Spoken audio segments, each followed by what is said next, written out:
북한 주민들이 인별그램에 갓생 게시물 올리는 그날까지 함께합니다. 이제 만나러.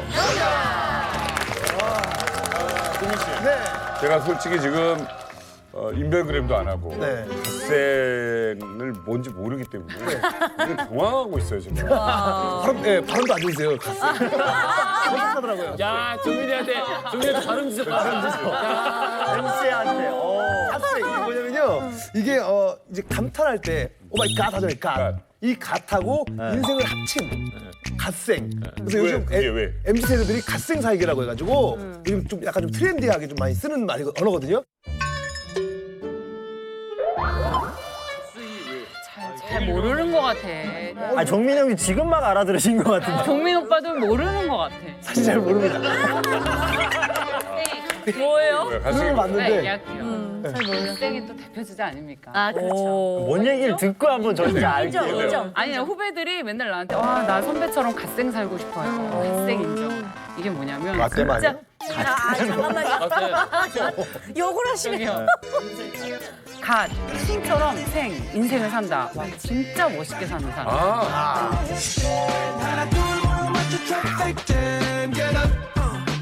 자 임영선 대표님, 임영선 대표님, 갓생이 뭡니까? 거기 없어요. 거기 없어요. 거기 없어요. 거기 없어요. 컨닝하는데요? 거기 없어요. 갓 태어난 생명 아니야? 갓 태어난 생명 아니야?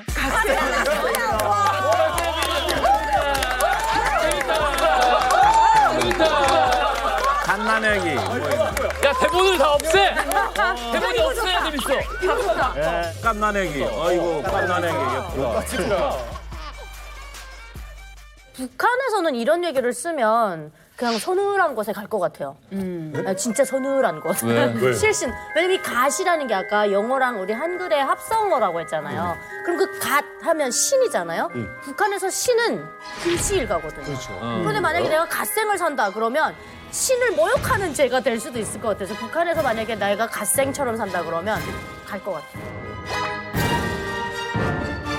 북한에서의 신과 같은 존재는 오직 한 명이죠. 예, 김정은입니다. 자, 바로 김정은에게 암살당한 사람이 있죠. 바로 그의 형 김정남입니다. 자, 그런데요, 이 김정남에 관한 최근 소식이 하나 있습니다.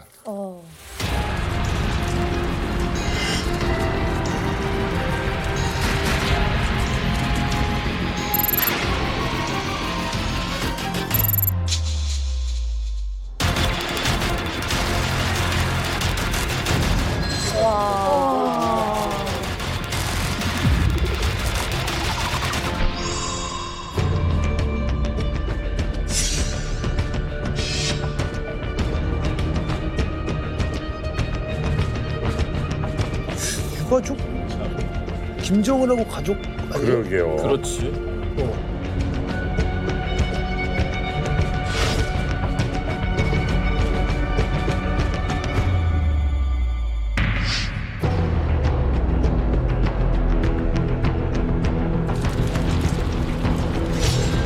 유품의 인수 선순위가 있죠, 이게. 예.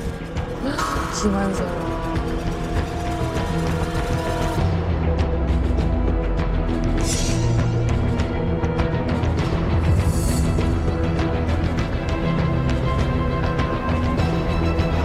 당시에는 시신도 빨리 북으로 보내라. 예. 뭐 검시하지 마라 막 이랬을 정도였으니까. 시신은 북으로 갔죠. 시신은 뒤로 북으로 빼냈어요. 예. 당시에 말레이시아도 굉장히 반발했던 사건이었지만 결국 북한의 외교력을 발휘해서 시신도 북한이 가져갔어요.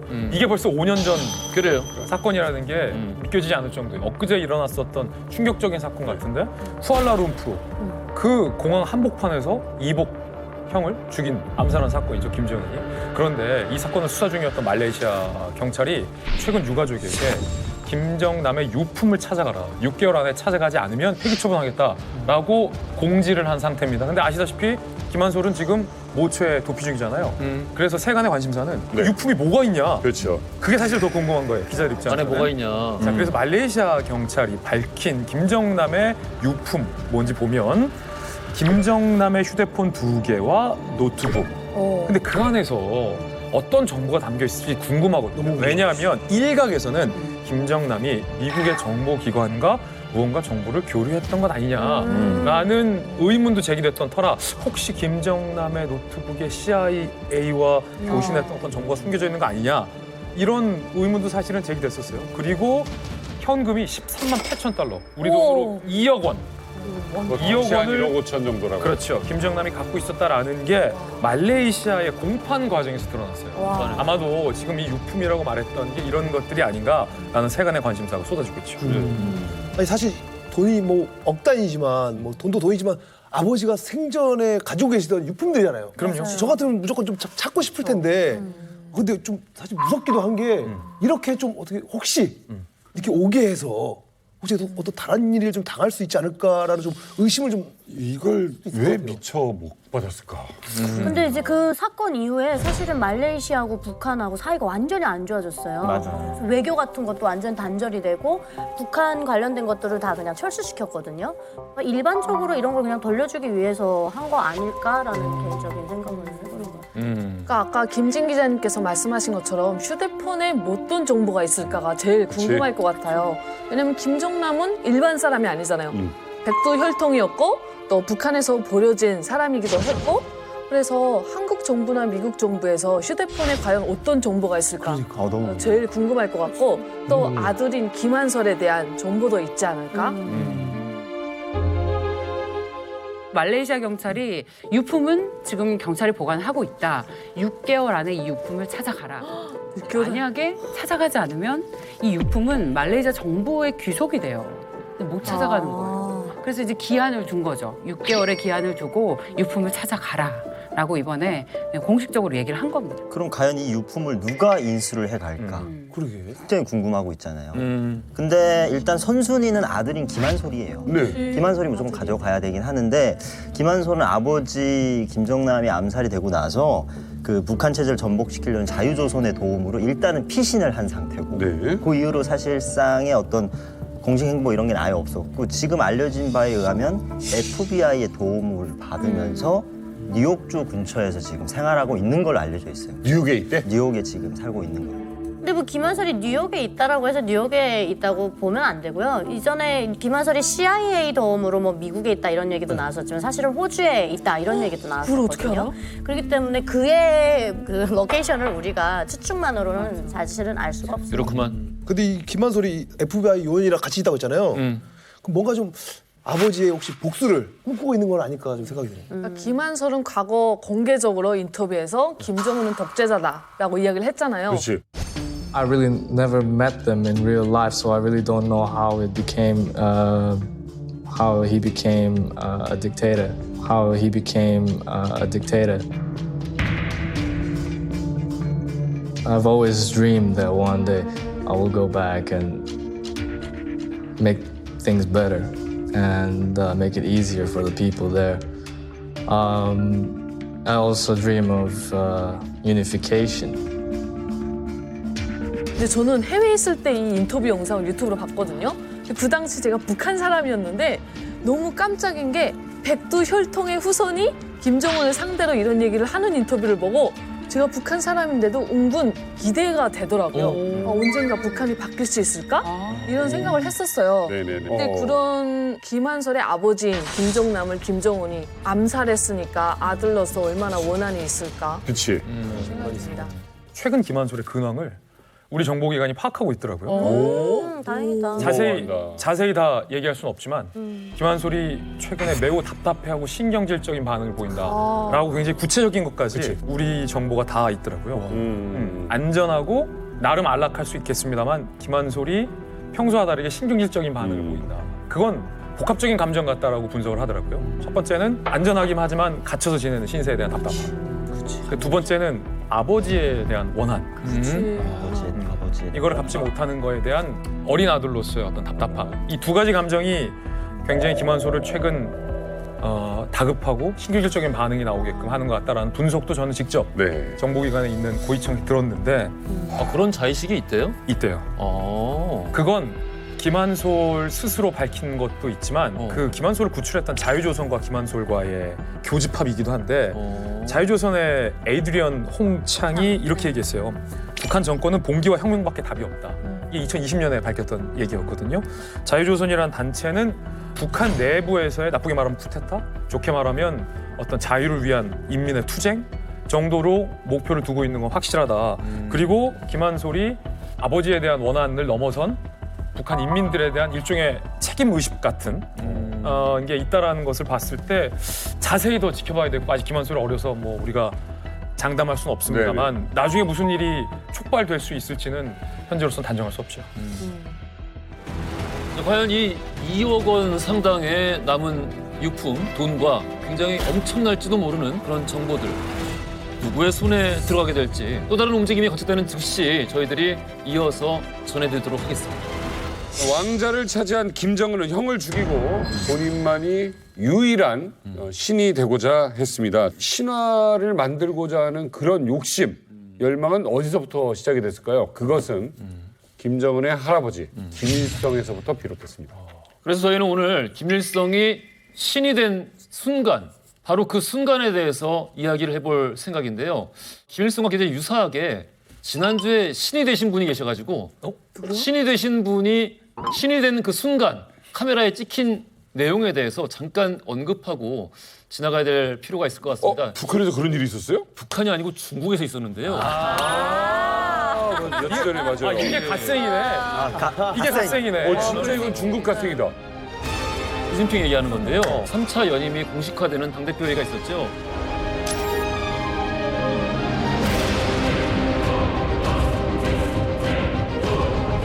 同意的代表请举手，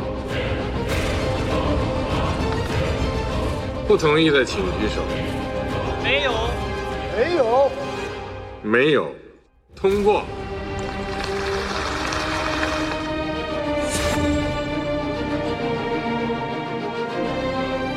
시 황제로 즉위를 한 그런 순간이었지 않습니까? 당시 주석단에 누가 앉아 있었냐면은 시진핑 주석, 그다음에 리커창 국무원 총리, 그다음에 후진타오 옛 네. 전 국가주석이 앉아 있었어요. 네. 아시다시피 중국 공산당 전당대회는 모든 게 다 사전 계획이 철저하게 짜져 있습니다. 돌발 상황이 있을 수가 없어요. 없어. 그런데 진행 요원이 오더니 후진타오 전 총리 보고 일어나라고 해요. 어머. 뭐 한간에서는 자기가 너무 힘이 들어가지고 자기 스스로 나갔다라고 하는데 아니에요. 거부를 합니다. 후진타오 전 주석 같은 경우는 뭐라고 몇 번 나갑시다. 억지로 끌려나가는 장면이 연출이 돼요. 그러면서 상징적인 또 장면이 뭐였냐면은 후진타오 전 주석이 시진핑 주석에게 뭔가 얘기를 합니다. 돌아보지도 않아요.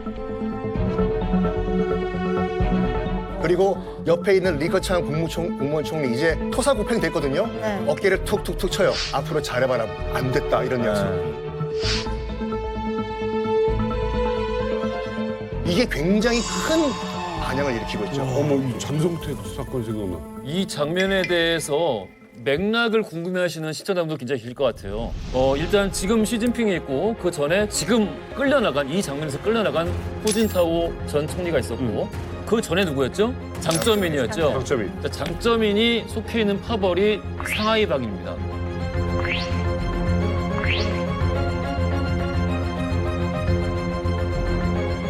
이 세 가지 파벌이 서로 조율하면서 중국의 권력을 지금까지 쭉 이어온 거예요. 아, 서로. 예, 그럼 어떻게 보면은 서로는 죽일 듯이 싸우지만 어떻게 보면은 1인 집권 체제는 아닌 셈이에요. 그렇죠. 네. 세계가 자, 잘 보면은요. 이번 후진타오의 의미는 뭐냐면은 후진타오가 끌려나갈 때 굉장히 아주 애잔하게 리커창을 바라보지 않습니까? 어깨를 툭툭 쳤죠. 잘해봐라. 미안하다. 리커창의 파벌이 어디겠어요? 자연스럽게. 공청당. 공청당. 예. 자기 사람이었어요.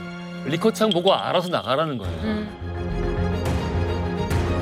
이제 어떤 파벌도 존재하지 않습니다. 어머. 더 이상. 이제 시진핑만 남은 진짜 거예요. 독재네요, 그야말로. 황제, 예. 황제. 흥미로운 건 현존하는 전 세계의 어떤 권력 체제에서 러시아의 푸틴이 비슷한 방법으로 네. 본인의 정적을 제거하면서 장기 집권하는 데 성공했고 북한의 김일성 또한 같은 방법을 통해서 정적을 제거하면서 대박이다. 갓생 신이 되었죠. 시진핑도 갓생이 된 거예요. 정적을 제거하면서. 그런데 흥미롭게 전 세계 중에서 이렇게 아직까지 가수로 군림하는 국가는 이 세 국가밖에 없어요. 그렇습니다. 네. 와 이거 진짜 소름. 진짜 소름 돋았어요. 그래서 오늘 중국의 시진핑이 가시된 순간을 먼저 돌이켜보면서 네. 김일성은 대체 어떻게 가시된 것일까? 처음부터 가시였나? 아니면은 특정한 계기가 있었던 것인가? 당시로 돌아가보는 시간 여행을 떠나보겠습니다. 자, 김씨 왕조 그들의 신화는 소중한 친구들을 향한 칼날과 그 칼에 묻힌 피로부터 시작됩니다. 오, 소중한 친구들이다.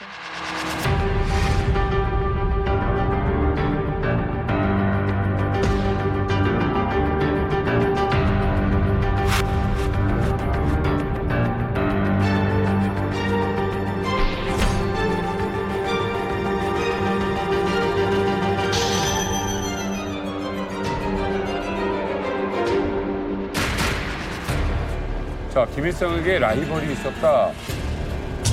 박헌영. 오, 이 사람이구나.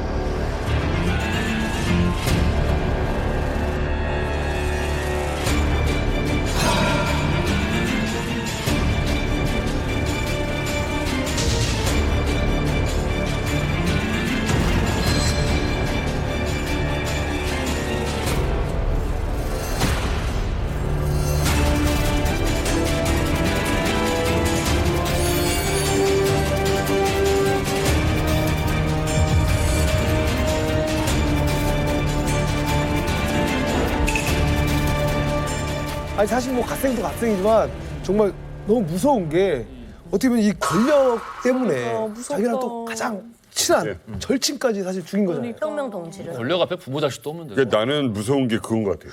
기업은 이런 경우가 가끔 있잖아요. 왕자회담 그럼. 이런 거 나고 하면 그럼요. 그냥 뭐 이겨내고 자기가 독차지하는 거 정도인데 이건 진짜 죽인다는 얘기 아니에요? 진짜 죽였. 죽이기까지 해야 돼. 근데 왜 김일성이 박헌영의 목숨을 빼앗아 갔느냐? 박헌영이 누군가? 일제 강점기에 민족 해방 운동을 가장 치열하게 했던 운동가이자 지식인입니다. 그러니까 우리 민족의 운동은 우리가 결정한다라는 운동을 하기도 했고. 해방 이후 남한에서도 조선 공산당 최고 지도자로 선출이 되기도 했습니다. 그런데 미 군정이 이승만을 중심으로 한 친미 정권을 세우면서는 공산당 세력이 탄압을 받았잖아요. 그러면서 자연스럽게 이걸 피해서 월북한 사람입니다. 자, 이제 그때 시대로 돌아가 볼게요. 그러니까 그때 시대를 보면 미국과 소련이 엄청나게 대치 중인 상황이었잖아요. 그런데 분할 통치를 했잖아요. 신탁 통치, 남과 북이 나눴잖아요. 그러니까 남한에서는 이승만이라는 정치 지도자가 미국의 인증으로 대통령 반열에 오르게 된 거예요. 그러니까 소련이 이걸 보면서 빨리 북한을 다스릴 수 있는 누군가 한 사람을 내세웠어요. 그래서 그때 당시에 북한에서 유명한 사람이 둘이 있었습니다. 김일성하고 박헌영인데 사실 김일성은 박헌영의 유명세에 비하면 끼지도 못할 사람이었어요. 박헌영이 더 유명했는데. 아, 그럼요. 나이도 어렸고 김일성은 존경받는 사상가가 아니었거든요.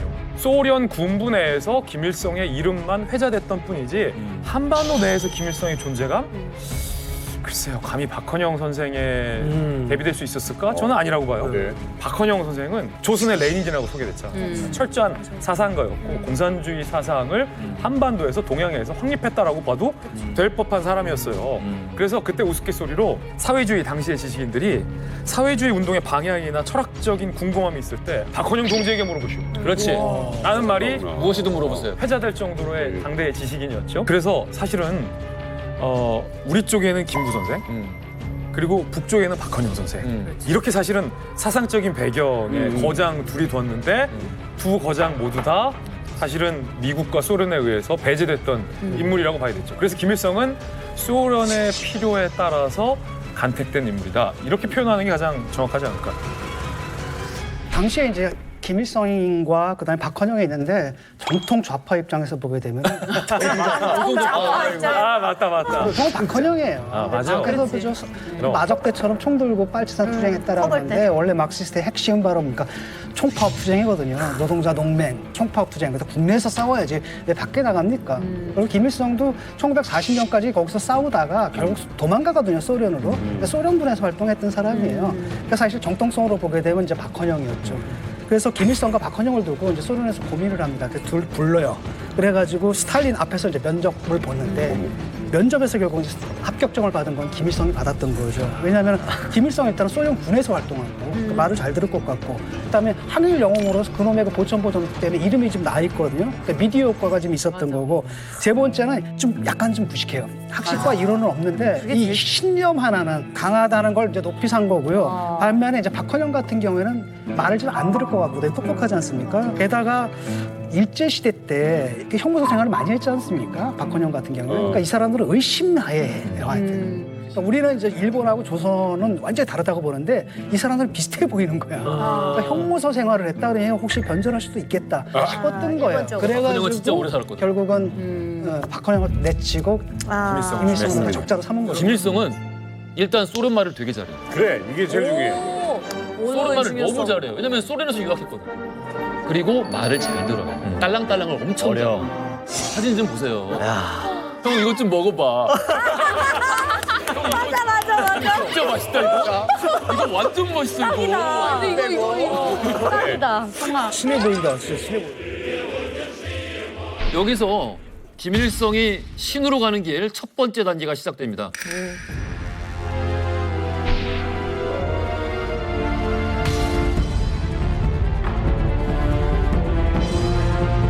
북한에 들어왔는데 일단 뭐 소련의 신을 얻어가지고 만주파란 이름으로 격상되긴 했어요. 근데 어쨌든 파벌이 없잖아요. 이때 북한에서 가장 세를 키우고 있었던 연안파와 소련파와 힘을 합치게 됩니다. 쉽게 넘어와요. 왜? 뒤에 소련이 있으니까. 그렇지. 얘가 소련이 낙점하네요? 아, 그러면 얘한테 붙어야지. 뭔가 무기가 있는데. 그럼요. 네, 그래서 살아야지. 연안파와 소련파가 세상에. 김일성의 만주파와 붙으면서 조선민주주의 인민공화국을 만들고 김일성은 부주석 자리에 자기 사람을 앉히지 않고 박헌영을 임명합니다.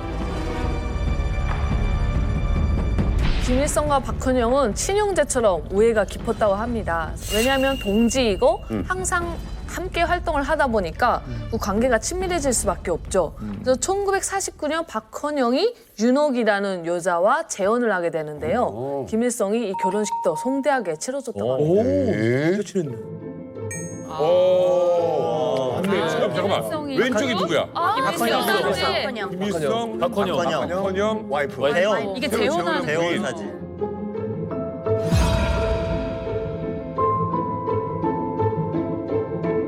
아까도 말씀드린 것 같이 이제 약간 그 긴장 속의 평화 시간이 좀 흘러요. 그렇지만 그 까보면은 둘이 동상이몽을 하고 있었어. 일단 김일성 같은 경우에는 이른바 뭐 소련파지만 아무 무슨 뭐 지지 세력이 없어요. 그러니까 소련이 낙점했다 이것뿐이지 아무런 무슨 커리어 이력서가 백지라니까요. 우리가 배운 건 뭐야? 네? 그런 반면에 박헌영 같은 경우에는 자기 이제 근거지가 남쪽이지 않습니까? 남로당 출신이다 보니까. 그러니까 뭔가 지금 일어나야 되는데 뭔가 공통 분모가 없는 거예요. 그러니까 이 김일성 같은 경우에도 이 모든 걸 다 반전시키기 위해서는 전쟁이 필요하고 그다음에 이 박헌영 같은 경우에도 남쪽에 자기 세력을 끌어들이기 위해서는 전쟁이 필요한데 전쟁이 쉽게 일어나는 것이 아니거든요. 그때 일이 터져요. 1949년 10월 1일 바로 옆에 모택동이 전 중국 대륙을 다 적화를 합니다. 그거 보고 우리도 할 수 있겠다. 공통 분모가 딱 마주치면서 우리도 전쟁 일으키자. 두 사람의 마음이 딱 맞아요. 그렇죠. 전쟁이 시작됩니다.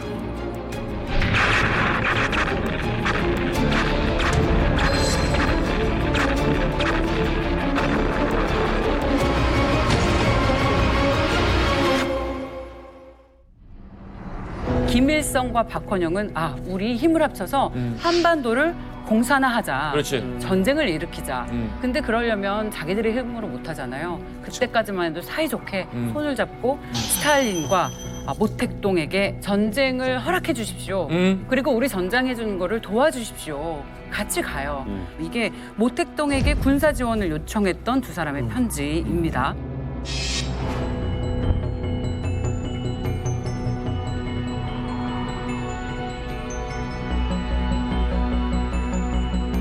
박헌영은 이런 제안을 합니다. 우리 전쟁에서 이길 수 있어. 남한에 남로당이 있는데 여기는 20만 명의 당원들이 있기 때문에 전쟁이 시작되면 인민군의 진격을 도울 수 있다. 그렇지. 그리고 전쟁이 일어난다. 승리할 수 있다. 그러니까 우리 전쟁을 지원해달라라고 스탈린에게 도움을 청합니다. 여기서 이렇게 호언장담을 했고 박헌영이 자신을 했던 대로 전쟁 초기에 어땠습니까? 북한이 승승장구했잖아요. 그렇죠. 끝까지 승리할 것 같았습니다. 그런데 여러분들 다 잘 알고 계시는 1950년 9월 인천 상륙작전 이후에는 전세가 완전히 역전됐습니다. 북한 패전이 짙어졌어요. 그렇게 되면서 두 사람 사이가 좋아지겠습니까? 사실은 김일성도 박헌영도 이 소련과 중국의 도움이 없이는 자기도 그 자리에 있을 수가 없어요. 그런데 만약에 전쟁에서 패하게 되면 어느 누구 하나는 책임을 져야 되는데 내 책임이 아니라 네 책임이야. 아니야, 네가 잘못했어. 서로 책임 그렇게 전가. 책임을 전가할 수밖에 없겠죠. 왜냐하면 나도 살아야 되니까. 그런데 이때 김일성도 잘못한 것은 낙동강의 군사력을 무리하게 투입을 했던 거예요. 인천 상륙작전에서 남한이 수복을 하고 위로 올라갈 때 위가 뻥 뚫려 있었던 거예요. 낙동강이 될 거였습니다. 그러니까 사실 두 명 다 패착이 있었는데 서로가 서로에게 계속해서 책임을 묻기 시작을 합니다. 자, 그렇게 해서 볼셰비키 혁명 파티가 있었던 1950년 11월의 어느 날 술이 거하게 취한 두 사람이 큰 싸움을 하게 됩니다. 여보시오, 박헌영이. 뭐요? 박헌영이? 그 대체 당신이 말한 그 빨치산들은 다 어디 갔어? 우리가 남침하면 다 들고 일어난다고 했는데 다 어디로 갔냔 말이야? 단체로 이민이라도 간 기야? 아니 그러면 동지는 우찌에 낙동강에 다 군대를 보냈어. 서울이나 후방에는 왜 군대를 보내지 않았단 말이오? 또 그 얘기하네, 또 그 얘기. 대답을 해보시오. 아이고 뭐 사회주의의 사자도 모르는 정말 이런 무식한 동지를 가지고 내가 뭘 한다는 거야? 자존심 건드렸다. 박헌영이 지금 뭐라고? 무식? 내 제일 싫어하는 무식? 무식하다고? 내가 스탈린이 선택한 인물이야? 지금 그 스탈린 동지한테 모가지가 날아가게 생겼어. 그러니까 나한테 책임 전가하지 마시오 동지. 당신은 나 세임이란 말이야. 알겠어? 세임 이거 이제 스파이 아이가 이거? 세임 너무했다고? 자식아, 야, 이 전쟁이 자식아! 잘못되면 나뿐만 아니라 너도 죽어 임마. 너도 책임 있어. 이젠 반말이야? 이거이 자, 격분한 김일성은 박헌영에게 네. 잉크까지 오. 집어 던지고. 잉크병을 던졌어. 잉크병을. 진짜로? 이야. 이게 임급병. 잘하죠. 던져야죠. 이게 굉장히 험악해가지고 당시 기록으로 남아있는데 소련 간부가 나서서 싸움을 멈추지 않았고 나중에 병사 3-4명이 달라붙어서 겨우 말렸다라고. 역시 그러니까 전쟁을 하자는 건 김일성이거든요. 왜냐면 자기는 항상 빨치산 투쟁, 항상 군사적 관점이고 박헌영은 항상 정통 막스주의예요. 인민봉기 이게 기본이다라고 했기 때문에 두 개가 이제 결합된 형태였는데 박헌영이 몰랐던 건 뭐냐면 그 당시에 이미 남로당 세력은 괴멸이 됐거든요. 일본적인 공격에 의해서 여순 반란 사건 해가지고 뭐 지리산 들어가서 다 괴멸이 된 상태였고 두 번째는 뭐냐면은 남한에서 토지 개혁이 일어나요. 이게 제일 중요해요. 맞아요. 그러니까 아무것도 교육도 못 받은 사람들이 막스라라케스, 레닌라라케스 왜 총 들고 지리산을 들어가? 간단하거든. 공산주의자들이 토지는 농민에게로라고 했거든.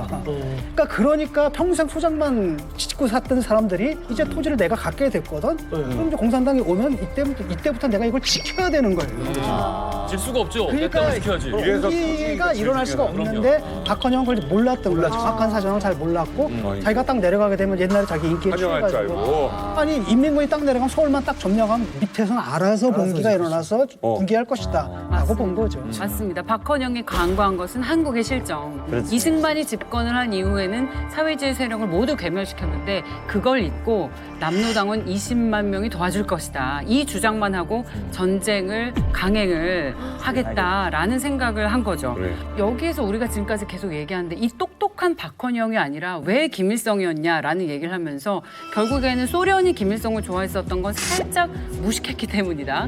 그것을 다시 말해서 구슬리기 좋다. 너무 똑똑한 사람은 살짝 설득이 안 되잖아요. 자기 주장 강하고. 저는 그렇게 읽었거든요.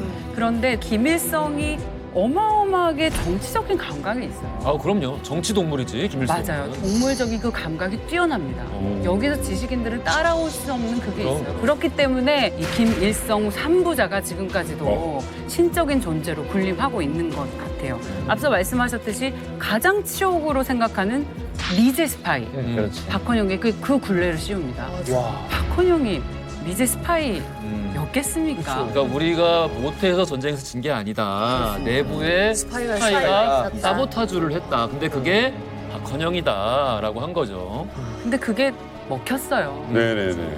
박헌영은 자술서에서 그래 나 미국 스파이다 맞습니다. 라고 얘기를 해요. 맞습니다. 근데 그거를 어이가 북한에선 없습니다. 똑같은 말을 가지고 야 이것 봐라 박헌영이 자백을 했다라고 가리키고요.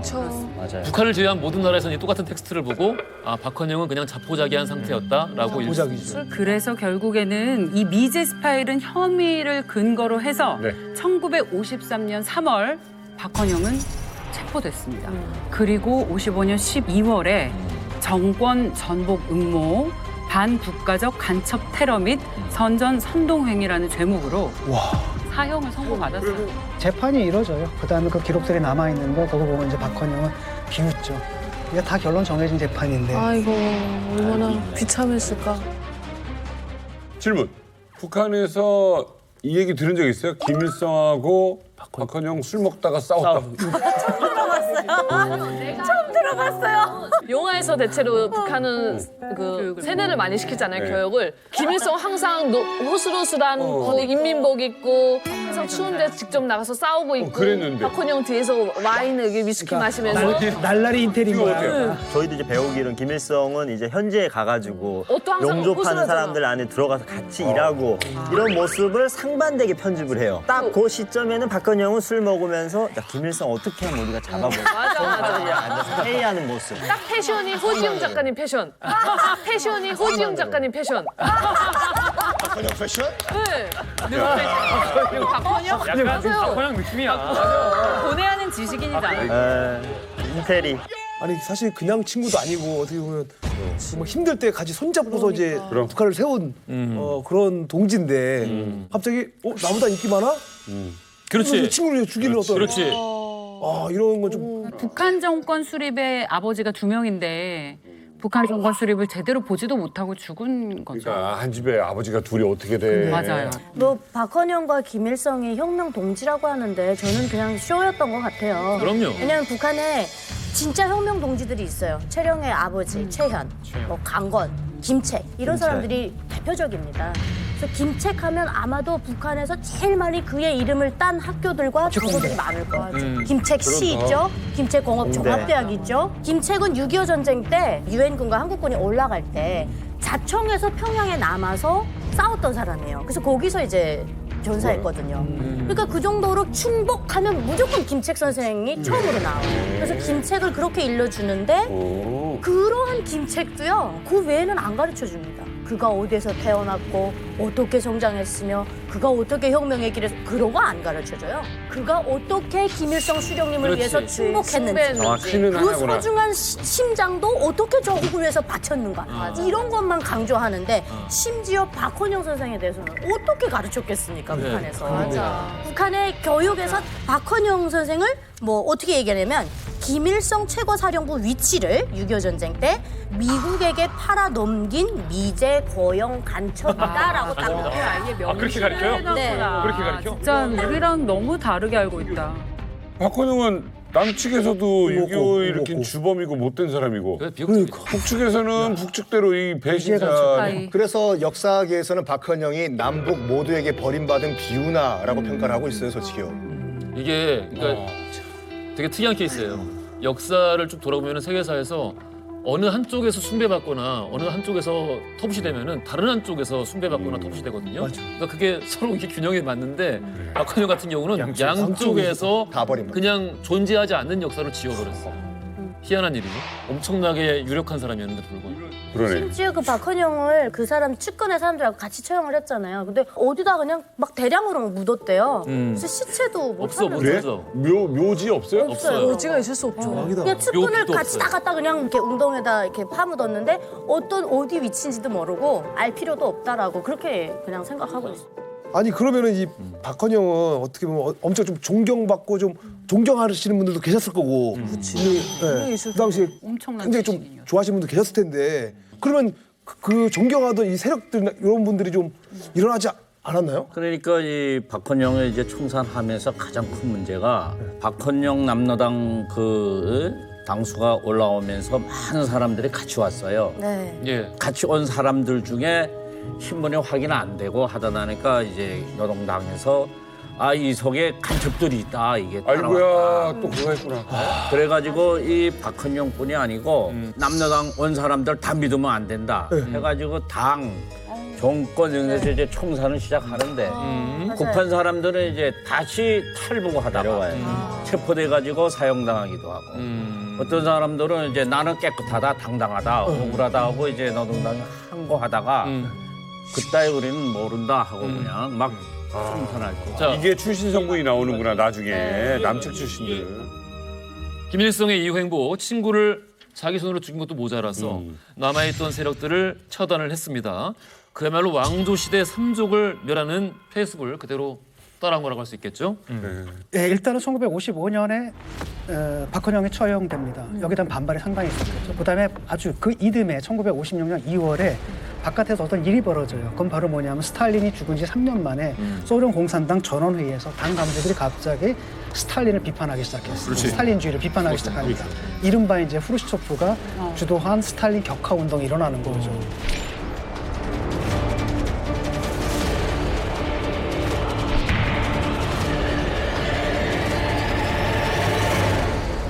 그러다 보니까 이 스탈린주의, 그러니까 김일성이 하려고 하는 게 그거 아니냐라고 하면서 이제 김일성 너의 리더십이야말로 스탈린주의다라는 비난이 당내에서도 막 일어납니다. 그러니까 김일성 반대파들이 이거 김일성 개인 우상화가 너무 심하다. 그다음에 개인으로의 그 권력 집중이 너무 심하다라고 하면서 우리도 벗어내야 된다. 이렇게 주장하고 나서게 되는 겁니다. 그럴 때가 있었구나. 야, 그때만 해도 북한이 살아있었네. 후르시초프가 들고 나왔던 게 뭐냐면 개인주의에 대한 일갈이었던 거예요. 소련 내에서 개인 숭배가 우상화가 되어서 안 된다라는 일갈이었거든요. 그래. 자, 모 회사의 경영 방식이 바뀌었어요. 그래. 그럼 자회사도 바뀌어야 되잖아요. 똑똑했다. 김지. 이해가 쏙쏙 된다. 북한에서 그게 안 돼요. 지식인인 줄 알았어. 자, 아까 파 얘기했잖아요. 김일성은 만주파. 나머지 파들이 야, 그러면 우리도 김일성 우상화가 되는 거 아니냐. 그래. 란 지적이 당연히 북한에서 나와요. 나오지. 안 그래도 몇 개월 전에 박헌영을 처형하면서 다른 파들이 볼 때 아씨 우리도 이렇게 되는 거 아니야? 라는 얘기 때문에 저항감이 있었거든요. 그리고 거기 포백이들 있잖아. 아니 그럼 부글부글 하고 있었는데 모 회사가 방침을 바뀌었으니까 때는 이때다죠. 또 마침 김일성이 출장을 가요. 소련으로. 소련으로 출장을 가요. 국내에 김일성이 자리를 비웠어요. 김일성이 북한을 장기간 떠난 그 사이 북한 중앙당 간부들이 모두 모인 8월에 회의가 열립니다. 그 자리에서 김일성에 대한 도전을 실행하기로 계획한 거죠. 반대파들이 똑같이 스탈린 우상화는 안 된다. 스탈린을 김일성으로만 바꾸면 돼요. 똑같은 지적이 나왔어요. 인물은 후르시초프에서 윤공흠이라는 당시 북한의 상업상인데 지금으로 따지면 경제부총 정도 되는 높은 직급의 윤공흠이라는 상업상이 그날 김일성의 개인 숭배를 대표 자격으로 단상에 올라서 일갈하기로 한 거예요. 그렇지. 이게 말이 됩니까? 혁명이네, 혁명. 자, 그런데 이 시도는 종민 씨 네. 성공했을까요? 성공했으면은 지금 김정은이 없었겠죠? 와, 우리 오빠 대단. 어느 정도로 실패하냐면 처참히 실패합니다. 그래서 윤공흠 상업상이 본인이 준비했던 원고가 있을 거 아닙니까? 그 원고를 다 읽어내기도 전에 김일성 세력에 의해서 단상에서 강제로 끌어져서 내려오고 끌려 내려가요. 소련파랑 연안파가 그 모습을 보면서 충격을 받는 거예요. 설마 김일성이 이게 전체 회의지 않습니까? 조선 공산당 전체 회의에서 우리 발언권까지 막을 거라고는 상상을 안 했어요. 그러니까 그때 이제 어떤 게 포인트였냐면은 연안파는 중공업이 아니라 경공업부터 시작을 해야 된다. 우리 전쟁 끝난 지 얼마 됐는데 무슨 중공업이냐, 돈이 어딨냐. 인민들 지금 굶어 죽고 있는데 김일성 같은 경우는 무슨 소리냐고. 내가 소련 가가지고 돈 갖고 올 수 있으니까 중공업부터 밀고 나가자. 이거를 치고받고 이때 그 8월 종파 사건이 있었던 그때 윤공흠이 올라가서 그 얘기를 한 거예요. 보십시오. 지금 우리 인민들이 이렇게 배를 굶고 있는데 김일성은 중공업 정책을 믿고 있습니다. 우리는 중공업이 아니라 경공업을 지금 밀어야 됩니다. 하는데 끌려 내려온 거예요. 끌려 내려오는데 다른 연합파가 올라가서 또 얘기를 하려고 했어요. 우리는 경공업이다 하는데 또 끌려간 거예요. 그래서 야 어떻게 된 거야? 지금 우리가 지금 숙청된 거야? 일단 집으로 돌아왔어. 숙청된 걸 느낀 게 뭐냐면 자기들끼리 서로 연합파끼리 연락을 하려고 보니까 전화선이 끊어져요. 그래. 이미 끝났어. 이미 끝났어. 이미 우린 숙청됐다. 더 늦기 전에 도망가자. 계획이 실패한 원인 중 하나가 군사력인데요. 김일성은 이제 항일혁명을 하지 않았습니까? 항일운동을 같이 했던 그 수장들이 이 사람들이 정규 무력의 핵심 인물들로 다 자리를 잡고 있었어요. 그때 당시. 그렇기 때문에 그들을 본인의 부하로 다 놓고 있는 상태이기 때문에 이 계획이 뭐 성공할 수가 없었습니다. 그리고 그 부분을 우리가 잘 놓고 봤을 때 김일성에서 김정일로 후계자가 넘어갈 때도 김일성이 김정일에게 제일 먼저 넘겨준 게 바로 조선인민군 최고사령관이라는 직책을 먼저 군을 먼저 준 거죠. 소련에서 보면은 이게 지금 막장 드라마예요. 그러네. 우리가 지원해주고 니들 뭐 이렇게 한다고 했더니 지금 보더니 지들끼리 싸우고 지지고 먹고 곱게 보이지가 않을 것 같습니다. 그렇죠. 자, 이제 소련 입장에서 그냥 두면 안 되니까 연합 대표단이 북한에 찾아옵니다. 중국과 소련의 입장에서는 이게 마뜩하지 않죠. 왜냐하면 소련파 그다음에 중국의 입장에서는 연안파가 그래도 자기들 세력이란 말이죠. 그런데 이걸 쳐내니까. 근데 당시에 북한의 입장에서도 아직은 중국과 소련의 영향력을 무시할 수 없습니다. 일단은 소련은 사회주의 종주국이고 우리로 말하면 미국과 같은 존재고. 근데 중국군 같은 경우에는 중국군이 없었으면 사실 우리 통일됐거든요. 그래. 근데 그리고 사실 전쟁 끝난 다음에도 그 억제를 위해서 중국군이 상당 기간 북한에 주둔을 했었어요. 네. 그런 상태 속에서 그들의 청을 다 거절할 수는 없었던 거죠. 아 그래서 중국과 소련 연합단이 왔잖아요. 왜냐하면 연안파랑 소련파가 축출되고 다 도망갔다. 얘기는 당연히 중국과 소련 귀에 들어오죠. 모욕적이죠. 연안파는 중국에 그럼요. 뿌리를 두고 있고 소련파는 당연히 소련에 뿌리를 두고 있는데. 그래서 숙정된 사람들을 보고 중국과 소련이 김일성에게 강하게 요구는 하나예요. 선 넘었어. 숙청된 애들 다 원래 복귀시켜. 원대 복귀를 명해요. 와. 김일성 입장에서는 소련, 중국의 경고니까 안 따를 수가 없었죠. 알았다. 라고 말해놓고 복권 시점을 차일, 피일 미룹니다. 그때 김일성이 됐던 핑계가 뭐냐면 야 만주로 도망갔던 애들 안 들어와. 국경 넘어간 애들 안 들어와. 들어오면 내가 복권시켜줄 텐데 얘들 안 온대. 이런 핑계를 대요. 중국과 소련에게 명분을 댄 거죠. 그런데 실상은 뭐였냐면 자 보세요. 중국으로 도망간 사람들 입장에서 북한으로 다시 들어간다? 박헌영 봐봐. 뻔한데 그럼요. 들어가겠습니까? 안 들어가죠. 보복이 두려워서 감히 북한 땅으로 들어갈 생각을 못했던 거예요. 자 그렇게 차이필 시간을 끌다가 김일성이 발톱을 본격적으로 드러냅니다. 본격적으로 8월 전원회의에서 있었던 일을 종파 사건으로 김일성이 명명을 해요. 그러면서 반종파 투쟁을 김일성이 시작을 합니다. 반대파들 다 잡아들여. 그래서 반종파 투쟁으로 색출된 종파주의자 세력이 무려 200여 명이 체포가 됩니다. 이 김일성 반대파 세력 축출 사건을 일컬어서 우리가 8월 종파 사건이라고 부르는 거죠. 소련과 중국이 강하게 개입한 것도 박헌영이 죽음을 막지 못한 것 때문에 더 강하게 개입한 게 있어요. 박헌영을 죽일 줄 몰랐거든. 그래서 개입을 안 했었는데 실제 죽이고 나니까 연안파와 그러니까 중국파라고 할게요. 중국파와 소련파에 대해서도 아주 강하게 대처할 것 같은 게 뻔하니까 강하게 개입을 한 거죠. 근데 이후에 김일성이 이거를 아주 쿠데타처럼 정치 스캔들화 시킨 거예요. 그러면서 8월 종파 사건이라는 이름을 붙이는데 이 회의 안에서 소란을 피웠던 그 사람들이 사실은 우리 체제를 괴멸시키려고 했던 아주 나쁜 세력들이다. 사상자들이다. 그래. 이렇게 종파란 나쁜 이름을 붙여가지고 얘기를 해버리니까 더 이상 어떻게 손쓸 방법이 없죠. 그러면서 북한에서 종파로 가면은 가장 심한 욕이래요. 맞아요. 이 사건 때문에. 네, 그래서 그래서 저희끼리도 싸울 때도 어떤 정파 욕을 문자 해요? 같은 맞아. 애들 싸울 때처럼 이렇게 친구들끼리도? 친구들 그러면 친구들끼리 간에 붙었다 용통에 붙었다 하는 애들 있잖아요. 그렇지. 약간 여기 잘 보였다. 그럼 이 종파 같은 놈 이렇게 욕하면 진짜 최고의 수치스러워. 그러니까 정파도 안 해요. 정파 분자. 그렇지. 맞아. 그래서 계급에도 북한은 계급을 쫙 나눌 때 적대 세력 계급에 정파 분자라고 딱 나와 있어요. 8월 종파 사건은 사실 뭐 중앙당 간부들 그리고 대학생들한테 교육을 시키는 내용 중에 하나예요. 그래요? 들어가 있고 내용 등을 보면 그냥 김일성이 어떤 사회주의를 건설하기 위한 노정 안에서 종파들이 굉장히 고난과 어려움들 많이 졌지만 사실 옆에 있는 수많은 어떤 충실한 사람들이 김일성을 지켜서 우리가 이걸 지켜낼 수 있었다. 아, 이 얘기가 그렇게 되는구나. 네, 그러니까 지금도 사회주의를 위해서 충성을 다해라.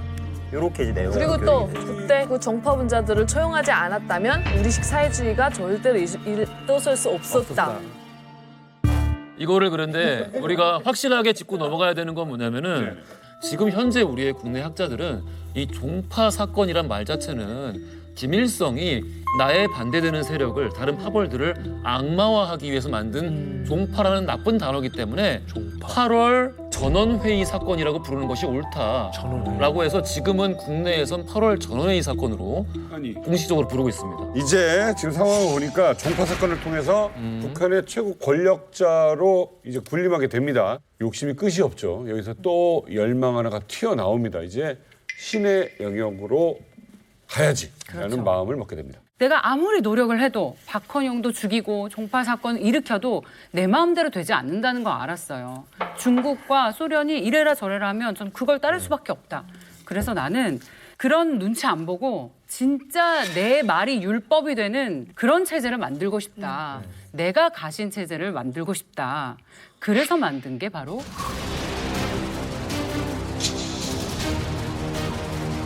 주체사상. 주체사상.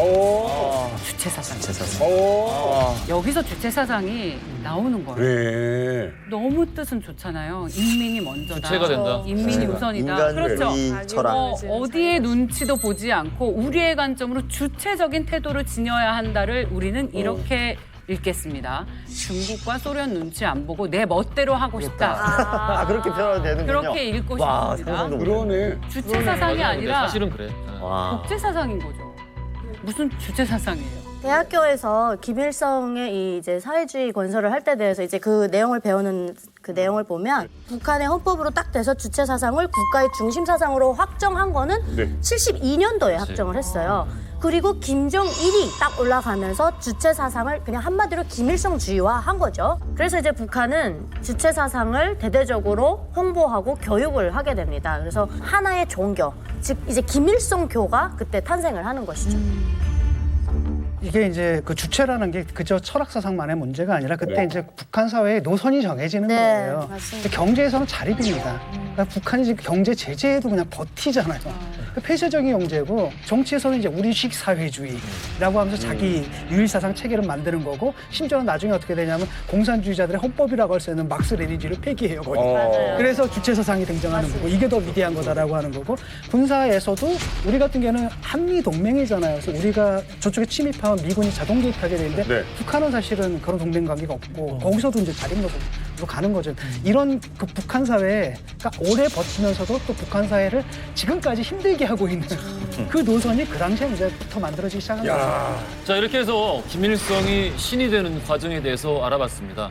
대의를 위한 파벌인 것처럼 이야기하면서 협의를 논하고 친구가 되고 협동을 하다가 어느새 뒤를 치고 숙청을 하면서 자기를 제외한 모든 파벌을 없애고 급기야 파벌이란 단어 자체를 나쁜 것으로 만들어버렸습니다. 이렇게 김일성 교가 시작되었죠.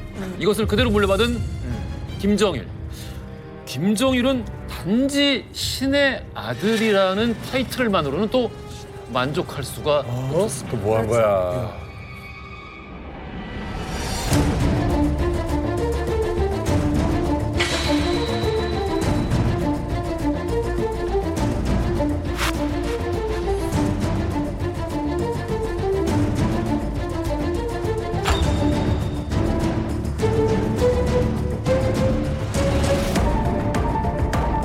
자, 이제 나도 또 신이 돼야 돼요. 아, 저거 봤는데 막 소름 돋는다.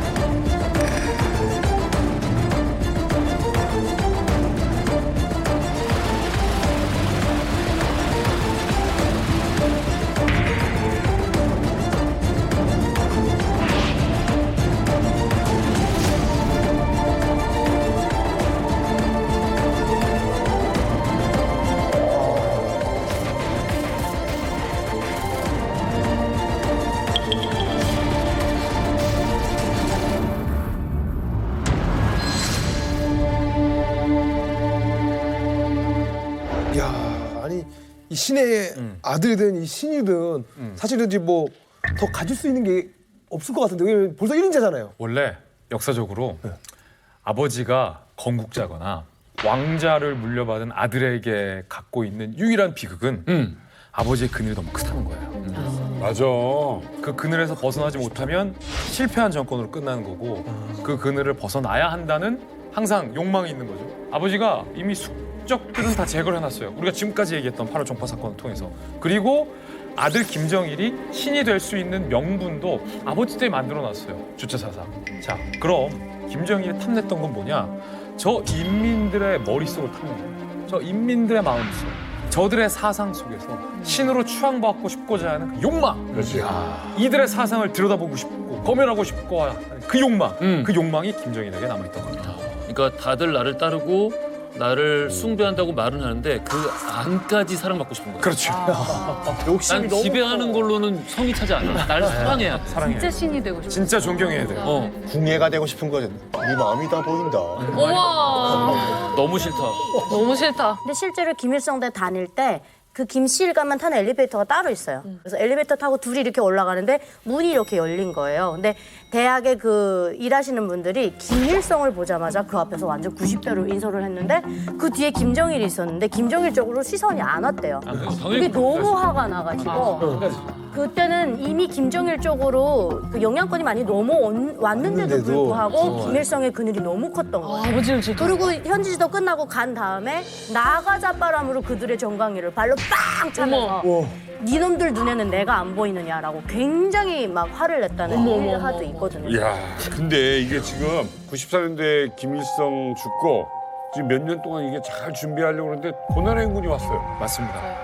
예기치 않은 곳에서 변수가 터집니다. 김정일의 정통성을 뒤흔들 수 있는 자칫 북한 최대의 경제난이옵니다. 고난의 행군. 그때 얼마나 많은 사람들이 굶어 죽었습니까? 97년도 고난의 행군 때 수만 명이 굶어 죽었다라는 유명한 통계가 있잖아요.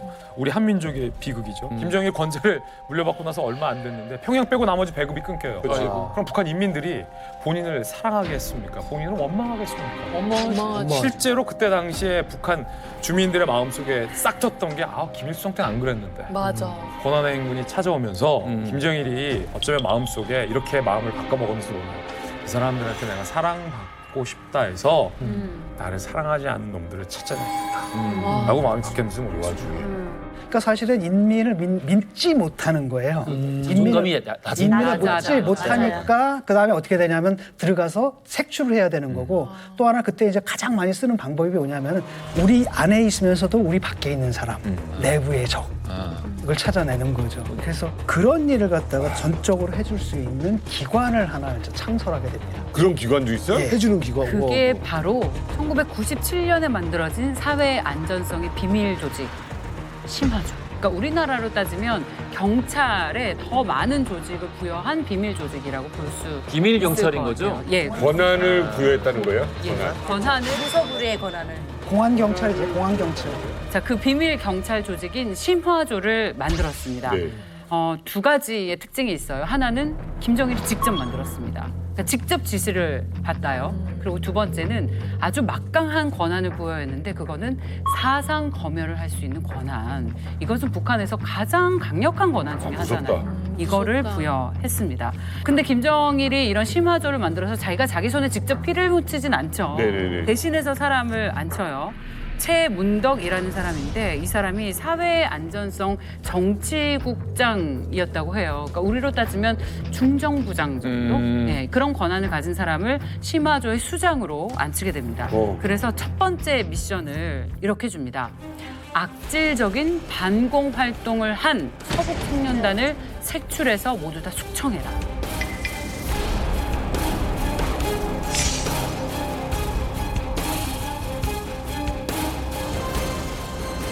서북청년단이 북한에 왜 있어? 그러니까 말도 안 되는 얘기죠. 바로 그겁니다. 예리한 지적이세요. 아니, 말만 그렇게 아니 남아 있는 것도 아니고 북한에 서북청년단이 간 적이 없어요. 그리고 맞습니다. 사상 검증이 이게 무슨 뭐 빨비TI 뭐 이런 걸로 알아보는 게 아니잖아. 맞아요. MBTI? MBTI. 이걸 뭘 어떻게 하게 되는 거야? 그치. 수정을 하기 위한 핑계일 뿐이에요. 핑계. 말씀하셨던 것처럼 서북청년단은 서울에서 활동하는 옛날이잖아요. 이거 예, 이미 이전에. 다 남한으로 갔는데 그런 핑계일 뿐이었는데 이런 핑계를 대고 이제 본격적으로 숙청을 시작하게 된 거예요. 이거 할 때 이제 제가 인민학교 졸업할 때쯤이거든요. 근데 그때 정말 그 어른들이요 줄 서서 갔어요. 뭐 옆집 사람이 예를 들어 이런 말을 했대요. 아, 우리나라 치약은 왜 이렇게 안 좋아? 어머. 중국 치약은 짜면 나오는데 우리 치약은 왜 덜 같아? 이렇게 얘기를 했다고 끌려갔어요. 맞아, 덜 같았어. 안 나왔어. 그리고 아니 이거 왜 우리 공화국에서 만든 신발은 이거 신고 나가니까 하루 만에 끊어져? 이랬다고 또 데려갔어요. 그래서 그때 만약에 사상검증에서 통과 못하면 무조건 정치범에다 넣었어요. 그런 사람들이 군복을 입지 않고 이렇게 사복을 입고 사람들 속에서 똑같이 생활하고 움직이고 심지어 교통수단에도 그냥 하루 종일 거기 있는 거예요. 이런 얘기를 하는 사람들을 잡으려고. 와, 무섭다. 말비티하게 하는 거야. 그러니까 97년도에 만들어진 이 시마조의 규모가 엄청나게 컸어요. 일단은 평양을 중심으로 전국에 수백 개의 거점을 두고 네. 그리고 요원들이 8,000명이 포진되어 있었습니다. 고난의 행군 중인데도. 중에 설립한 이 시마조가. 그리고 이 사람들이 이 시마조가 숙청한 인원은 무려 25,000명입니다. 이 힘든 시기에 이런 나쁜 놈. 그 기간에 고난행군이 그렇게 힘든데 정치범 수용소를 더 만들어서 거기다 사람들을 보내버려요. 아 근데 지금 그 종합을 해보면은 고난의 행군이라는 그 민심 이반이 이제 벌어졌고 김정일 정권 같은 경우에는 큰일 났다. 그래가지고 제3의 타겟을 만들어 놓고 그쪽으로 관심을 돌린다 이거지 않습니까? 네. 그걸 봤을 때 그리고 수많은 사람들이 죽었잖아요. 네. 그러니까 비슷한 케이스를 이제 우리 근현대사에서 찾으면은 이제 일본에서 그 비슷한 케이스가 하나 발생을 합니다. 1920년대 전 세계 같은 경우에는 1차 대전 끝난 다음에 경제가 박살이 났어요, 전 세계적으로. 일본 같은 경우에는 하루에 70개의 회사들이 도산을 하고 있었어요. 그 1920년대 그때 이제 일본 정부는 이거 큰일 났다. 민심 위반이 일어나면 어떡하냐 하고 있는데 1923년 9월 1일 오전 11시 59분 동경에서 규모 7.9의 강진이 발생해요. 7.9면 7.9. 서 있지 못해요. 이른바 관동대 지진이거든요. 그래. 일본 정부 멘붕형. 예. 가뜩이나 지금 국가가 도산 직전인데 이렇게 천재지변까지 일어났다. 어떻게? 이게 분명히 봉기를 난다. 다른 데로 관심을 돌리자. 누구에게? 조선인에게 돌리자. 그러면서 일본 내무성과 내무대신과 도쿄 경시청이 합작을 해요. 기자들 앞에서 도쿄 경시청 관방부장, 홍보부장이죠. 직접 발표를 하겠다.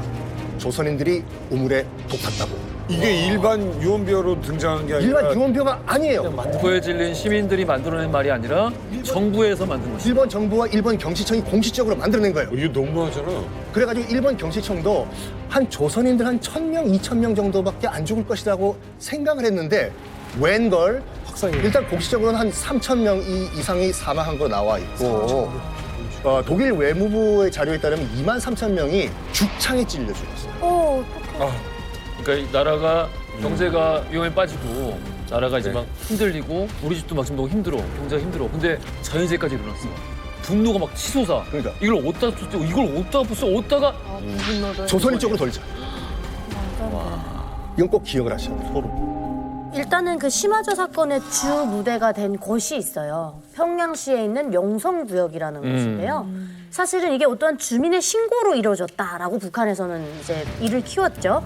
뭐 뒤에 뜰을 파보니까 거기서 총알, 총 이런 것들이 나왔는데 이것이 이제 김정일을 시해하기 위한 도구들이다. 이렇게 이제 시작이 됐거든요. 그래서 그때 평양시가 그냥 전체가 그냥 공포 분위기였어요. 그래서 뭐 누가 숙청됐다 그러면 나의 할머니, 또 누구 어디 할아버지가 숙청됐다 그러면 나의 친구 할아버지 이럴 정도로 네. 정말 거미줄처럼 엮여가지고 다 줄을 서서 데려간 거예요. 네네. 그래서 그때 북한의 내부적으로 조사한 자료만 봐도 그 인원이 지금 25,000명으로 나와 있지만 분명히 저희는 북한에 있을 때 저희 아빠도 그랬고 이게 축소된 인원이라고 봤어요. 이거보다 더 많을 것이다. 그렇게 얘기를 했고 북한 주민들조차도 이게 이럴 일인가? 정말 이게 믿을 만한 근거가 있는 거야? 이거 정말 김정일이 뭔가 공포 정치를 펴서 우리를 좀 집단 결속을 시키기 위해서 이러는 거 아니야? 라고 네. 수군거릴 정도로 그냥 북한 전체가 다 불안과 공포 상태. 그래요. 그때 평양시 분위기가 어땠냐면 나의 사촌이나 팔촌 중에 누가 그런 행위를 한 사람이 있으면 나는 그 사람의 얼굴도 모르지만 잡혀가서 죽잖아요. 그러니까 사람들이 제발 그런 사람들이 없기를 바라면서 집에서 잠도 제대로 못 자는 그런 분위기였어요. 그리고 또 평양 같은 경우에 북한의 중심이고 잘 사는 사람들이 그렇죠. 중구역에 밀집돼 있는데 거기서 중앙당 간부들이 사는 아파트에서 오늘은 이 집이 비어나가고 그렇죠. 내일은 저 집이 맞아요. 비어나가고 좋은 집들이 하루하루 비기 그럴 때예요. 시작하는 거예요. 잡혀나가니까. 이거 시마조 한창 진행될 때 북한 주민들이 그런 걱정을 했어요. 아니 이러다가 북한 인구가 엄청나게 감소할 거다. 그게 눈에 막 보이는 거예요. 시마조 때문에? 시마조 때문에 사람이 죽고. 왜냐면 수용소만 해도 이게 말이 수용소지 그런 울타리 친 교도소가 아니라 한 마을 도시를 만들어 버렸으니까. 이거를 이해를 돕기 위해서 종민 씨가 네. 뭘 준비하셨다고 하는데. 네, 맞습니다. 시마조의 이게 숙청된 대표적인 인물들을 한번 정리해봤습니다. 네. 자, 여기 보이시면 이제 1인자 김정일, 그리고 문성술, 다음으로 가는 2인자였습니다. 그리고 최문덕, 시마조의 어떻게 보면 주도한 시마조의 책임자입니다. 그리고 이제 이 밑에는 이제 지역 책임자들, 청년시당. 네, 와. 숙청.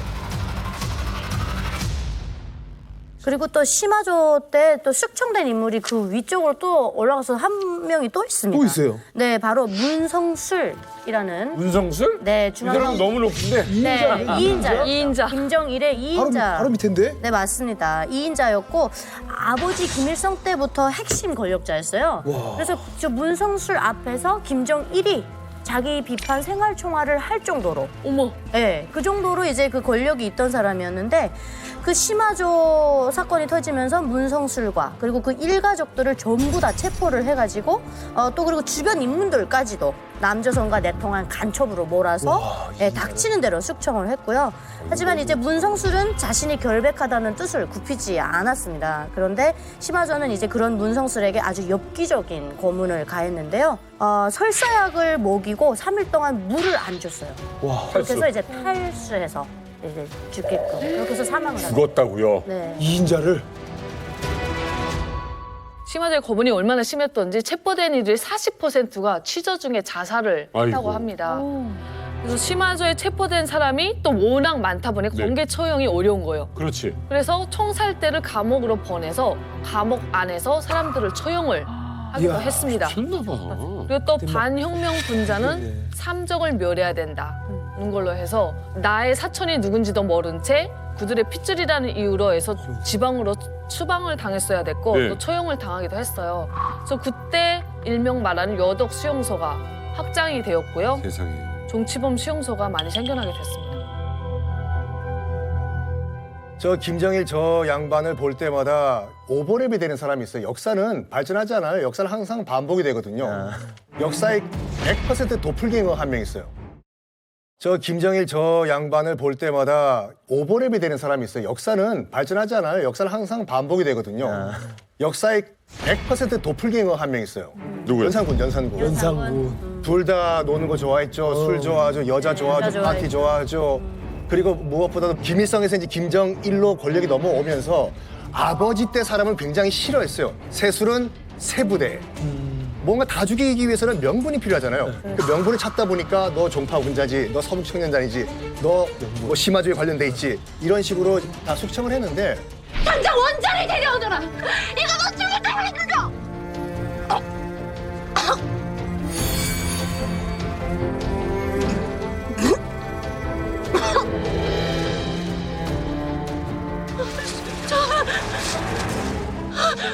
살려주십시오.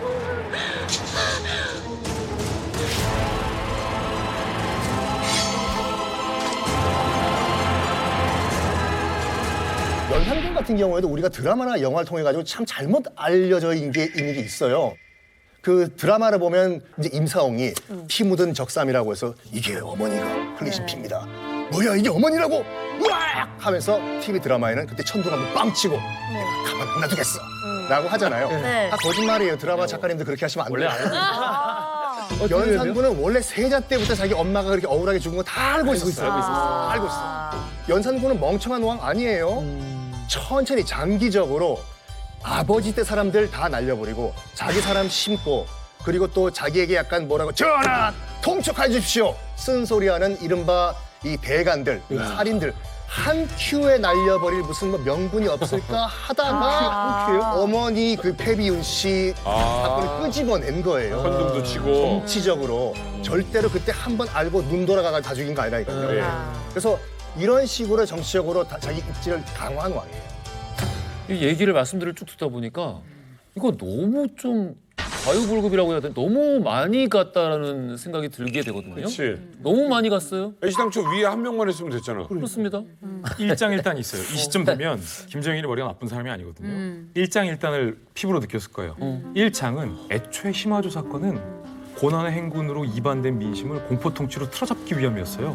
그리고 그 과정에서 공개적으로 불만을 제기해 감히 이것들 하고 잡아서 처리하기 위한 목적이었어요. 이 정도 됐으면 소기의 목적은 충분히 달성하고 남았어요. 자, 이제부터 부작용이 올라오기 시작합니다. 그렇지. 이때 당시 평양 시민들과 북한 주민들 사이에서 김정일에 대한 이 분노 이게 거의 폭발 직전이었어요. 만약에 조금만 더 시마조를 사건을 벌였으면 어쩌면 북한 내에서 저는 봉기 일어날 수 있었다고 봅니다. 그 정도로 불만이 팽배했습니다. 쿠데타가 일어나든지. 중요한 건 김정일이 이걸 귀신같이 알고 있었다. 이 시점을.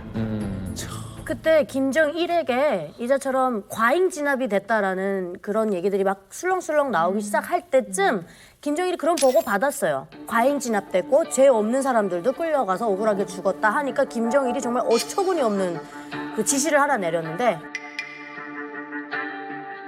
그래? 그럼 과잉 진압에서 끌고 간 사람들 또 죽여. 그래? 그럼 과잉 진압에서 끌고 간 사람들 또 죽여. 그래서 그들까지 죽이다 보니까 아까 제가 말씀드렸던 것처럼 25,000명이 아니라 더 많은 숫자가 그때 이들을 보냈던 사람들도 또 보냈어요. 수사를 했던 사람. 네. 그러니까 니들이 잘못한 거야. 근데 김정일이 그렇게 변태적이고 머리가 좋은 것 같아요. 그러니까. 이거 숙청한 것도 내 잘못 아닌 거야. 그러니까 이거 이 역사를 많이 공부한 것 같은데 그거. 김정일이. 실제 이런 일이 많거든요. 잘 뺀 거예요, 김정일이 이거. 그래서 이제 눈치를 챙긴 김정일, 전문 용어로 시마조와 이른바 선긋기를 제대로 하죠. 야, 예, 귀가 제대로 시켜놓고. 선긋기. 임자가 알아서 해. 그 선긋기를 어떻게 했을 것 같아요? 아주 단순했습니다. 시마조, 너네 이거 너무 잘못한 거 아니야? 너무 가버렸어. 마치 자기는 안 했다는 듯이. 완전히 시마조를 토사구팽해버립니다. 토사구팽하기 위해서 어떻게 하겠어요? 책임자. 시마조의 최고 책임자 최문덕 그냥 죽여버리죠. 죽여버리죠. 이러다가 다 갔네. 김승우가 혼자 남는 거 아니에요? 자, 여기서 더 나아가서 김정일은 갑자기 이런 발표를 합니다. 인민을 엄청 생각하는 척하면서 심화조가 소속된 사회 안전성을 통째로 없애고 싶다. 여기서 많이 들은 수법이죠. 북한은 항상 이런 식으로 모면을 왔습니다. 근데 이걸 구도를 보게 되면 사실 굉장히 중세 말 근세 초에 마녀 사냥 있잖아요. 그때 소빙학이라 그래서 기근이 들었거든요. 날씨가 너무 안 좋아, 추워. 농작물 흉작이 일어날 때 사람들은 원인을 모르잖아. 그때 문제는 해결해야 되잖아. 그래서 원인을 알아 해결하는데 원인을 모를 때 그냥 범인을 잡는 거야. 그래서 쟤들이 일부러 그런 거야. 그래서 쟤들을 제거해야 돼. 이런 방식인데 이걸 갖다 이제 국가 차원에서 활용해 온 게 북한이죠. 자, 그러면 지금까지 이제 막 심화조까지 만들어서 막 그러다가 갑자기 심화조 이거 내 책임 아니야 뭐해 그러면 이제부터 애민 정신 또 보여줄 때가 됐거든요. 원상복귀 시켜야죠. 내 잘못이 아니야. 다 죽여놓고. 심화조 애들이 오버해가지고 과잉 충성으로 저런 것이야. 아이고 미안하다. 내가 대신 사과할게. 지금 정치범 수용소에 있는 그 심화조 피해자들 내가 원상복귀 시켜주겠다. 수용소에서 나와가지고 원래 집으로 돌아가게 하라라는 정치 쇼를 벌입니다. 네, 또 실제로 심화조 사건이 끝났을 때 평양시에서 이들의 그 마음을 달래주기 위해서 위로연을 열었어요.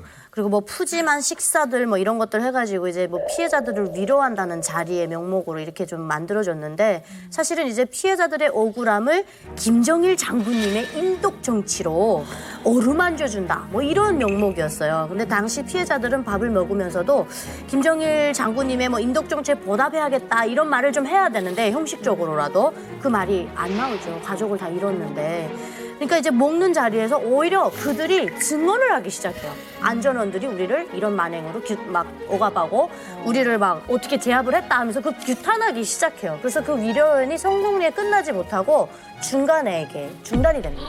중단이 되고 이 피해자들의 불만 때문인지는 모르겠지만 18호와 17호 이 이제 정치범 수용소인데요.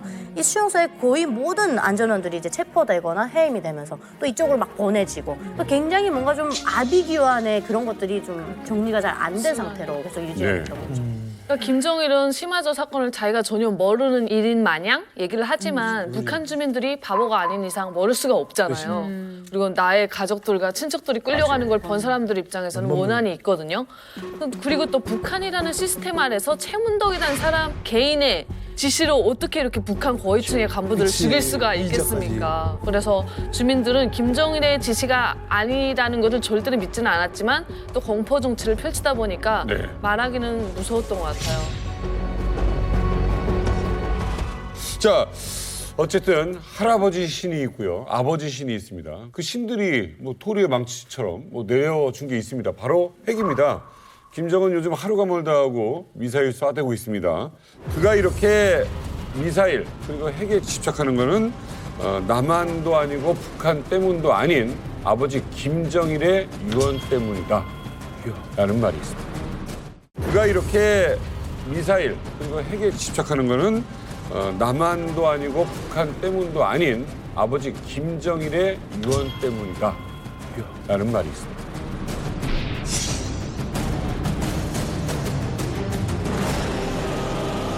북한에서 원래 이제 유군 통치라는 말을 쓰긴 하는데 이거는 이제 정통성을 내세우기 위해서 북한 스스로가 쓰는 말이고 지금 우리가 갓생 순간을 얘기하고 있잖아요. 그럼 김정은에게도 갓생이 되고 싶은 순간이 있을 거잖아요. 보세요. 김일성은 아들 김정일에게 주체 사상을 물려줬습니다. 김정일은 아들 김정은에게 핵을 물려줬어요. 김정은 입장에서는 본인이 갓생하는 순간 첫 번째는 핵 노선입니다. 핵을 완성하는 순간을 김정은은 본인이 갓생하는 순간이라고 여길 것 같습니다. 그러네. 매번 사진도 찍어서 올려. 그렇죠. 맞아. 그리고 김정은이 두 번째 꿈꾸는 갓생 순간은 아버지 때도 풀지 못했던 대북 제재를 본인이 풀었다. 인민들에게 경제적인 조금의 자유를 준 군주로 남는 걸 굉장히 원하는 것 같아요. 그걸 김정은의 갓생 순간으로 여기는 것 같고 실제로 매우 근접하게 김정은 집권하고 얼마 안 돼서 시도하라고 했었죠. 트럼프 만나고. 트럼프 대통령과 싱가폴 그리고 하노이에서 두 차례 북미 정상회담을 통해서 대북 제재를 풀려고 했지만 결국 실패했죠. 보세요.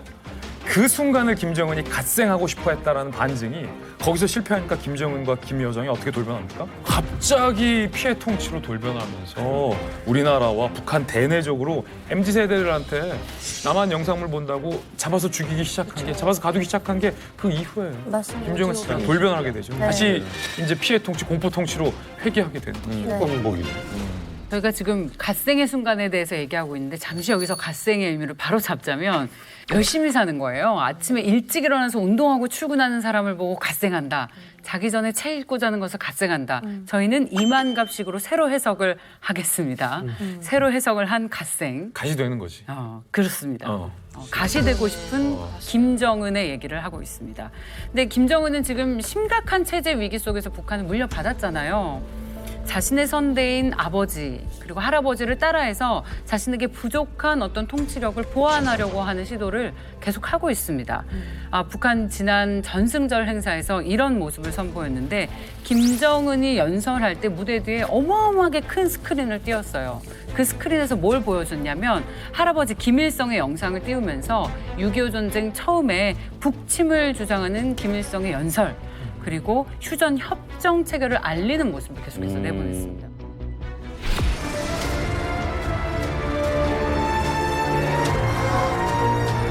영원한 과학의 정비자는 적군의 침공을 항대하여 가혹한 전투를 전개하면서 20만 괴로운 승자의 침공을 타결시켰습니다. 자동민주주의 민주화의 정부는 노동국 정서를 파괴하고 우리 인민군대의 결정적 반공격전으로 연명을 따르었습니다. 그렇게 하면서 김일성의 이미지와 카리스마를 여전히 반복하면서 자신의 부족한 통치력을 보완하려고 하는 시도를 계속하고 있습니다.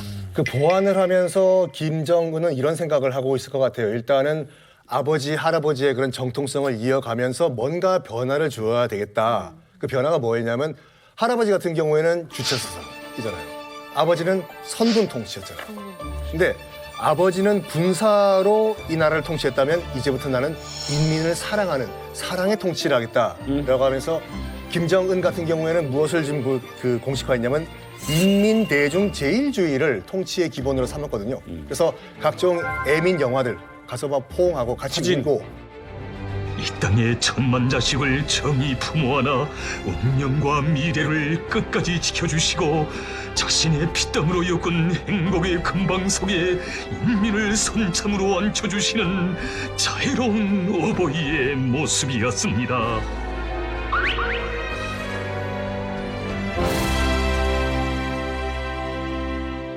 이런 걸 통해 가지고 아버지까지는 군사력 가지고 우리나라를 통치했지만 물론 그 기조를 유지하면서 나는 인민들을 사랑하는 지도자로 나가겠다라는 걸 보여주고 있는 것 같아요. 이게 뭐 보통 이제 일당 독재인데 일당 독재가 아니라 개인 숭배가 되잖아요. 그러면 인간이 신이 되는 겁니다. 그것도 유일신이 되는 거고 그다음에 성경 10계명의 제1조가 뭡니까? 나이 외에 다른 신을 섬기지 그렇죠. 마라 라고 해서 아무튼 죽일 수밖에 없는 거예요. 그래서 장성태 고모부지만 아니 앉아가지고 뭐 이러고 있잖아요.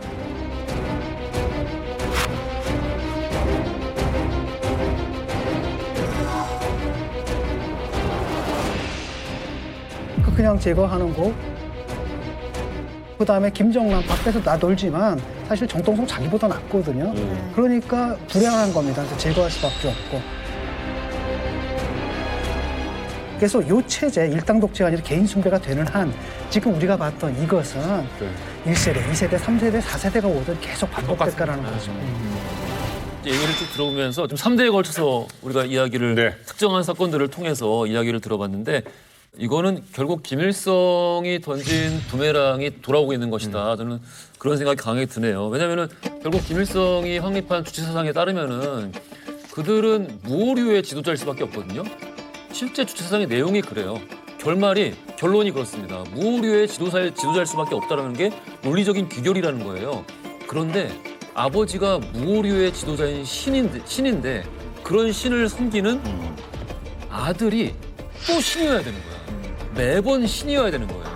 그러면 그 전의 신을 부정하고 나는 또 내가 내 스스로 신으로서 뭔가를 또 보여줘야 되는 거지. 그렇지. 매번 신이 돼야 되는 이런 비극을 결국 이 가문은 되풀이할 수밖에 없을 것 같다 앞으로도. 네. 그런 생각이 그러니까 그런대로 또 북한은 김일성 집안은 나름대로의 철학과 이념이 있어요 이게. 안 들여다보면 쉽게 얘기하면 비유 얘기한다면 이 초원에 초식동물, 육식동물, 양육강식이 작용하는데 이 육식동물이 있으면 안 된다. 초원에는 초식동물만 있어야 된다. 결국 김일성 집안이 김일성이라는 사람이 지가 목동인, 총든 목동인 거죠 이렇게. 그 승량이 뭐 늑대, 사자, 호랑이를 다 쏴 죽이고 철조망을 치고 그런 놈들이 못 들어오게 하고 이거를 보호한다 하니까 북한 인민들은 그게 또 감사한 거예요. 우리를 보호하고 착취하는 거 없고 골고루 평등하게 살게 해주는구나. 그러니까 이 신적인 전제로 이게 승화될 수밖에 없는 이런 사회적 구조를 가지고 완전하지 않은 사육이에요. 맞아요. 그렇지. 사육이에요, 사육. 그렇죠. 그러니까 북한 주민들은 그렇게 살게끔 이제는 사육을 당하고 있고 습관이 된 거지. 제가 탈북해서 되게 어이없었던 게 저는 태어나서부터 이 말을 떼기 시작해서부터 김정일을 아버지라고 부르고 살았어요. 뭐 빗바람 창가에 몰아쳐와도 우리 아버지만 계시면 불구름을 막아주고 이렇게 배웠는데 탈북해서 생각해보니까 저희 아버지는 자식을 위해서 자기를 희생하고 내 자식이 굶으면 허벅지 살이라도 베어서 이런 게 부모의 마음이잖아요. 우리 인민들에게 이 밥에 고깃국에 비단 옷을 입혀주시려고. 그러니까. 여기 딱지밖에 들었어요. 너무 싫다. 아니 그러면 저는 태어나서부터 저는 3세대 할아버지 대원 씨는 고맙습니다. 김일성 때 태어나서 김정일 때 겨우 지금 여기 와서 저기를 보고 있는데 아유. 언제 이 밥에 고깃국에 비단 옷 입혀줄 거예요? 아버지란 이름 좀 빼지. 그랬더니 또 김정은 원수님도 아버지래. 어떤 아버지가? 우리 자기 아버지면 좀 낫지 어머니라고 하잖아요. 어머니 당 그리고 김일성 뭐 김씨일가는 아버지라고 칭하죠. 진짜로 찐으로 아버지 존경한 게 언제까지야? 수령님 존경한 게? 저는 중학교 한 2학년까지 찐으로 존경했어요. 진짜 존경. 저는 네. 1년에 한 2번 정도 존경했습니다. 왜? 2월 16일, 4월 15일 뭐 선물 받는 줄 날. 때. 선물 줄 때. 크리스마스하고 부활절날 교회 가는 거지. 그때만 기독교인이야. 그러니까 그러니까 지금 우리가 지금 얘기하고 있는 건 진짜 존경으로 들었던 공부잖아요. 네. 저 그때 그런 사건이 있었는지도 몰랐고 당연히 우리를 위해서 그 사람은 항상 희생하는 존재이기 맞아요. 때문에 그 사람을 사랑해야 된다고만 생각을 했었어요. 그럼 유럽 가기 전까지 몰랐어요, 잘? 약간 긴가민가는 했지만 그래도 태어났을 때부터 들었던 게 정경심이었었기 때문에 맞아요. 그게 당연하다고 믿고 살았었어요. 심지어 그 선물도 제가 어렸을 때 받았던 선물하고 나중에 받았던 선물은 차이가 정말 많이 났거든요. 퀄리티가 많이 떨어졌죠. 퀄리티가 정말 엄청 떨어졌는데 떨어져요, 그 선물에. 그 선물을 받아갖고 아버지 장군님을 걱정했어요, 진짜로. 야, 우리 장군님 얼마나 희생한다고. 힘드셨으면 우리 아이들에게 나라의 왕이라고 하는 우리 기가 어린이들에게 막힙니다. 이게 예. 줄었나. 근데 이게 우리가 너무 재밌는 게 너무 비관적인 비극적인 얘기만 했잖아요. 네. 갓생 왠지 이렇게 하면 김정은 아들도 언젠가 또 갓생하려고 할 것 같아. 아, 그래서 너무 맞네. 김일성 김정일 때와 또 다른 김정은 시대에 들어서는 4대 세습까지 가지 않고 신에 몰라. 하늘에 머물렀던 신이 땅 끝으로 떨어질 수 있는 몰락의 시대도 분명히 올 수 있다. 그리스 신화예요. 그러니까 그리스 신화처럼. 우리도 이렇게 종교 개혁이 일어나야 돼. 그렇지. 정신이에요. 아래로부터의 김정은에 대한 연기의 가능성은 김일성, 김정일 때보다 그 어느 때보다 크다라고 실제 우리 정보 당국도 보고 있거든요. 군대가 있어. 나는 제일 중요한 건 영상만이 보여주는 거라고 봐. 그럼 맞아요. 몰락의 순간이 올 수 있다. 그러니까 그렇게 충성부자였던 저도 와이파이가 되는 순간부터 생각이 바뀌더라고요. 영상 봤죠? 네, 맞아요. 인터넷이면 끝나요. 인터넷이야. 끝으로 오늘 정말 어땠어요? 박근영 네. 이야기부터 이렇게 쭉 들으면서. 네, 쭉 들으면서 아 갓은 갓인데 오마이 갓이다 이거. 야, 이거 좋다. 진짜 센스 짱이다. 자, 오늘 갓생으로 시작한 이야기 정말 다시 되고자 했던 세습 이 3부자의 이야기를 나눠봤습니다. 채널 A